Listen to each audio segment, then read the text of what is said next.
I am, and always have been, defiant. And when I say that word, what image comes to your mind? Perhaps an angry fist waving in the air, or a toddler having a tantrum in the corner. But what I'd like to share with you is this. What if we thought of defiance in a different way? Defiance is actually a great thing. It's our birthright. Defiance allows us to live our lives in an authentic way, a truthful way. And when expressed in a healthy way, it allows us to defy the things that hold us back from being all that we can be. My journey with defiance started very early. As an athlete, I discovered very early on that if I wanted to be the best, if I wanted to win, I had to do things differently. I had to learn to love the hills. Hands up if you're a jogger or you go walking. Okay. If there's a flat course and a hilly course, which one do you take? The flats? Is that what I heard? Well, see, that's the first thing I learned about the hills. I learned that nobody else liked them. And that was my edge. I also learned that they didn't just make me physically strong, they made me mentally tough. And I also learned this, that every time I got over one hill, there was always another one waiting for me. But as soon as I accepted that fact, then I learned to love them. I spent my entire youth in the state athletics team, playing state netball and softball, but the ultimate reward for me was when I was selected in the Australian ski team. I was a cross-country skier, the ultimate endurance sport. Australia isn't renowned for its strength, or wasn't renowned for its strength in winter sports, although things are changing. In fact, we had ideal conditions for cross-country skiing. My goal was not just to represent my country at the Olympics, but to really show the world that an Aussie could ski, and nothing was going to stop me from achieving that goal. Then one warm autumn day, I set out on a training bike ride with my fellow teammates. We were riding from Sydney to the Blue Mountains. We'd been on our bikes for around 5.5 hours when we got to the part of the ride that I loved, and that was the hills, because I love the hills. And I got up off the seat of my bike and I started pumping my legs. And as I sucked in the cold mountain air, I could feel it burning my lungs. And I looked up to see the sun shining in my face. And then everything went black. Where was I? What was happening? My body was consumed by pain. With only 10 minutes to go on the bike ride, I was hit by a speeding truck. I was airlifted from the scene of the accident to a large spinal unit in Sydney by the Westpac helicopter. I had extensive and life-threatening injuries. Now my life was out of danger, and the next concern was whether I would walk again. I was paralysed from the waist down. I needed surgery. But the doctors were excited that the operation had been a success, and they'd picked as much bone as they could out of my spinal cord. And at that stage, I had a tiny little bit of movement in one of my big toes. And I thought, great, because I'm going to the Olympics. I had no idea. I mean, I knew people broke their necks and backs and didn't walk again, but isn't that the sort of thing that happens to someone else? But even though the operation was a success, there was the one doctor who came over to me and she said, Janine, you know, we're really happy with the operation. It's been a success, but the damage is permanent. The central nervous system, nerves, and there is no cure.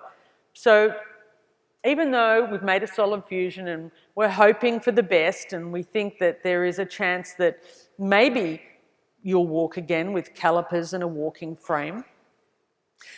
Your injuries are permanent, and I had no feeling from the waist down. She said at most I might get 10 or 20% return of feeling. She said, and you'll have to use a catheter for the rest of your life.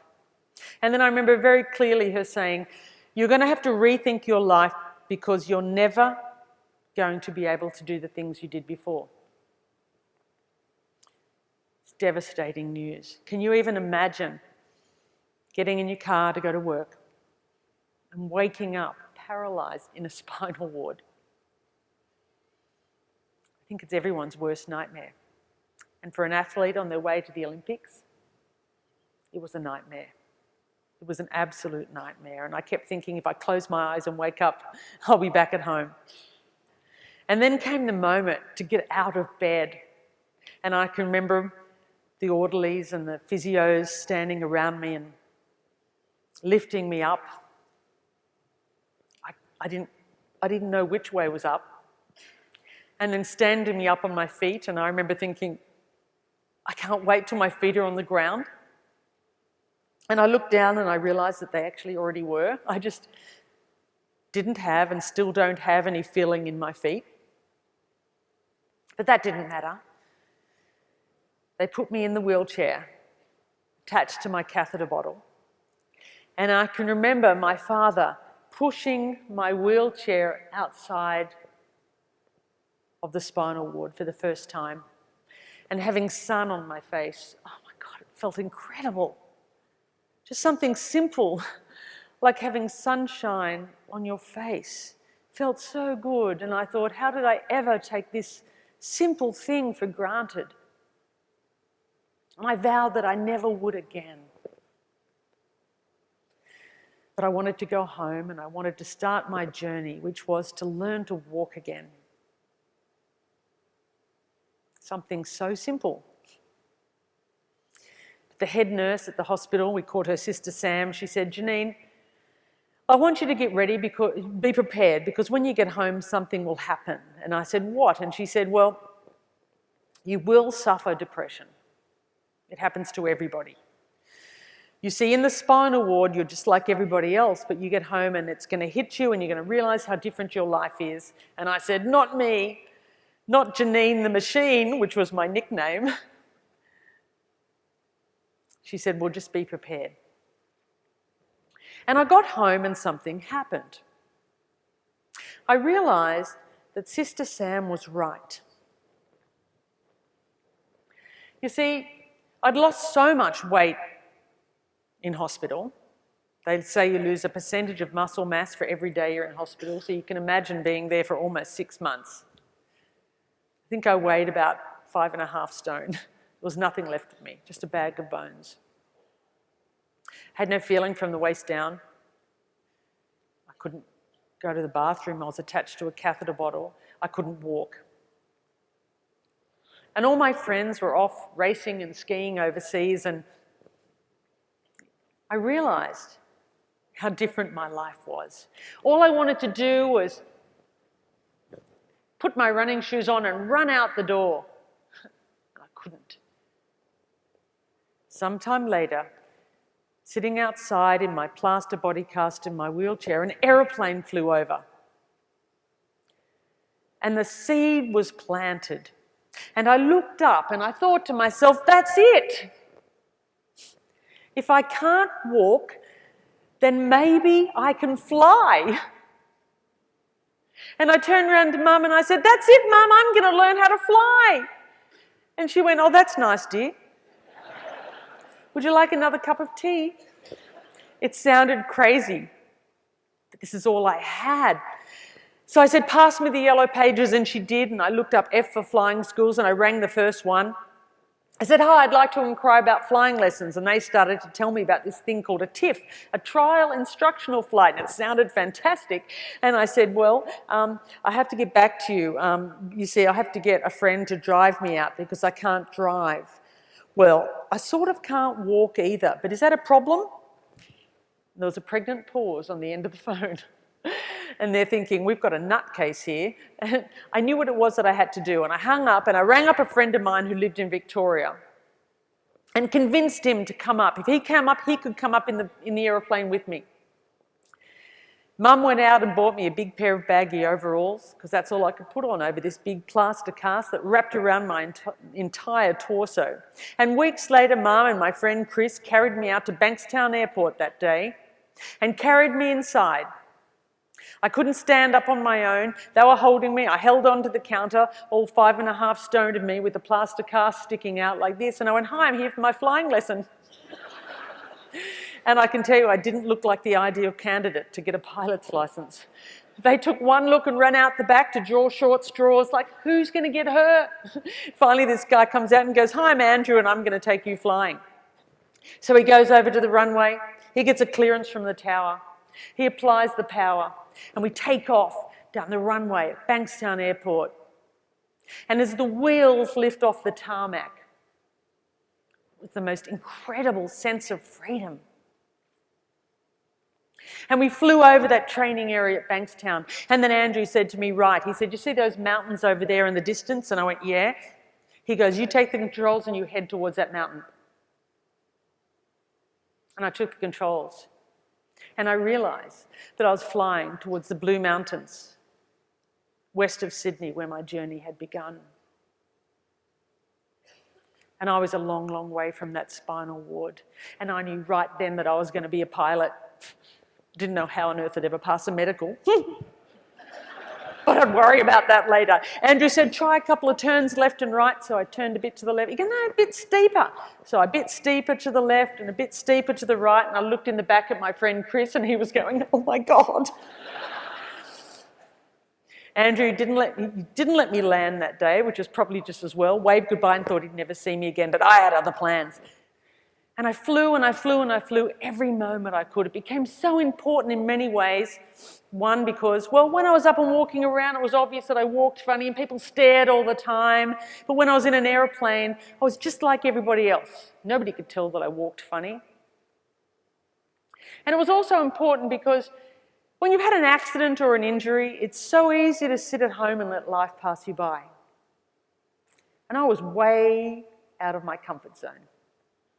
At this flying school were all these young guys that wanted to be Qantas pilots, and then little old hop-along me. And sometimes they would look at me and think, "Oh, she's never going to be able to do this." And sometimes I thought, maybe they're right.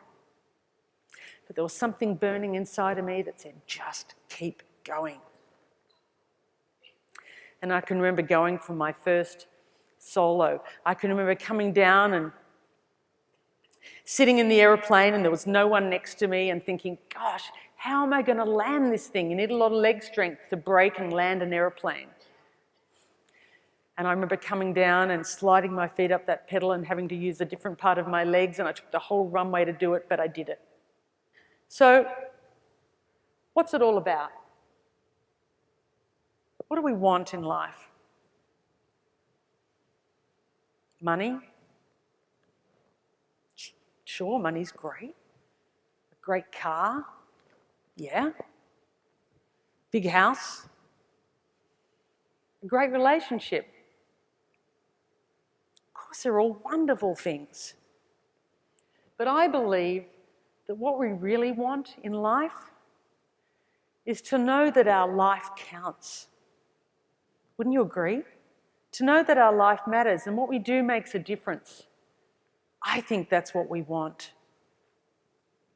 We want to know that we've left this world a better place. And how do we do that? By running our own race. And by asking ourselves constantly, what are my unique gifts? And then giving them back and using them to the highest and the best purpose. That is defiant. Continue to dream. There's power in dreams. When you're out there living your dreams, you're dragging everyone along with you. And that's how we change the world. Be passionate about what you do and never stop dreaming. Love the hills. Don't just take them on, love them, because there's power in that too. I don't believe there's any problem too difficult that it can't be solved or any hill too steep that it can't be climbed. You can't just take them on, you have to love them. But for every dream you have and every passion that you're chasing down, there will always be someone that will say to you, "You'll never do that. Give up now. That's impossible." I know. And when someone says that to me, I remember this. There are thousands to tell you it cannot be done. There are thousands to prophesy failure. There are thousands to point out to you one by one the dangers that wait to assail you. But just buckle in with a bit of a grin. Just take off your coat and go to it. Just start to sing as you tackle the thing that cannot be done, and you'll do it. Thank you.